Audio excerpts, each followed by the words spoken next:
నేను ఎలా వెలుగు? హల్లెలూయా. ప్రభా నేను ఎలా వెలుగు తండ్రి? ఎవరికి నేను వెలుగు? ఎలాగ నేను వెలుగుగా వారికి ఉపయోగపడతాను? వెలుగుగా నేను ఎలా నిలబడాలి అన్న ఆశ ఎవరినైనా వచ్చింది? హల్లెలూయా. మన వాక్యం మనం చదువుతున్నప్పుడు ఎలా నేను వెలుగు ప్రభువా అని ఒక వాక్యం మనం హృదయంలోకి పోయి గుచ్చుకుంటుందా, అడుగుతుందా?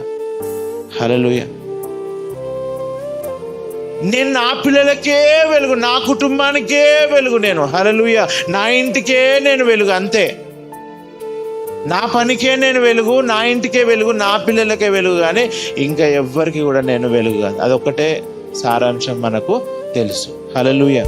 కానీ దేవుడు అంటున్నాడు, ఇదిగో జనాలను చూడు, హల్లెలూయా, ఈ ప్రాంతమును చూడు, హల్లెలూయా, ఈ దేశమును చూడు, హల్లెలూయా, వాళ్ళందరినీ వెలుగు కిందకు నేను ఆ వెలుగుతో నేను నిలబడాలి ప్రభా, ఆ వెలుగు నేను కావాలి అని ఎంతమంది మనం ఆశపడతాం?